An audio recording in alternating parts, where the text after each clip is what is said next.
Miss Kangana Ranaut जी। माननीय अध्यक्ष जी, मैं आपकी धन्यवादी हूँ कि आपने मुझे रेलवेज अमेंडमेंट बिल 2024 पर अपने विचार रखने का मौका दिया। माननीय रेल मंत्री श्री अश्विनी वैष्णव जी द्वारा प्रस्तावित इस बिल का मैं स्वागत करती हूँ। जैसे कि हमारे प्रधानमंत्री श्री नरेंद्र मोदी जी हमेशा ही कहते हैं कि सरकार का काम होना चाहिए जो लोगों के जीवन में सरलता लाए, चाहे वो लॉज हो, ब्यूरोक्रेसी हो या सरकार के दफ्तर हो, उनके लिए वो एक्सेसिबल होने चाहिए और उनके लिए जो है वो किसी तरह का स्ट्रेस जनरेट ना करें और इजीली अवेलेबल होने चाहिए। निश्चय ही ये जो बिल है इस उद्देश्य में जो है वो सफल होता है और इसके अंतर्गत जो है 1905 में जो रेलवे बोर्ड एक्ट था उसको 1989 में जो रेलवे एक्ट है उसमें क्लब किया जा रहा है। निश्चय ही इस तरह के जो एक सिंगुलर लॉ बनाकर जो है वो आई फील कि हमारे जो साधारण मानवीय हैं उनके लिए बहुत ही इजीली अवेलेबल होंगे, एक्सेसिबल होंगे, इसीलिए मैं इसका स्वागत करती हूँ।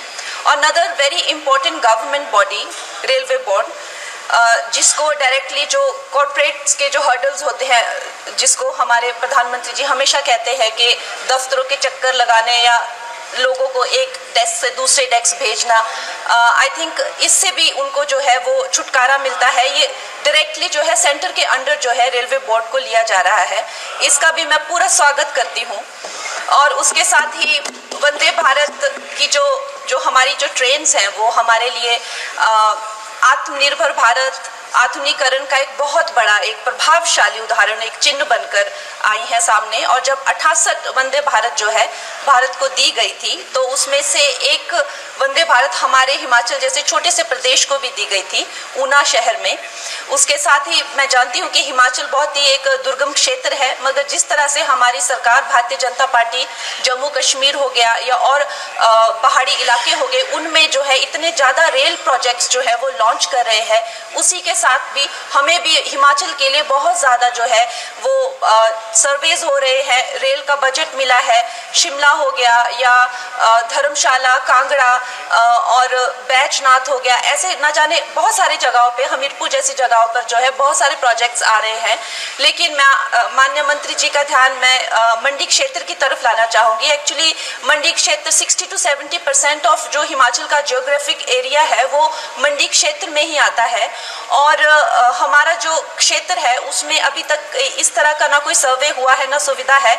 अगर हमारे क्षेत्र में अगर चाहे वो सेंट्रल मंडी अगर दिल्ली से जुड़ा है या चंडीगढ़ या चाहे अंबाला जैसी 2-3 जगहों से भी अगर हमें जोड़ा जाए तो हमारे हिमाचल की जो प्रगति और विकास है उसमें हमें बहुत सहायता मिलेगी।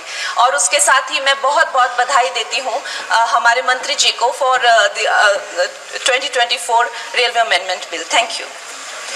श्री श्याम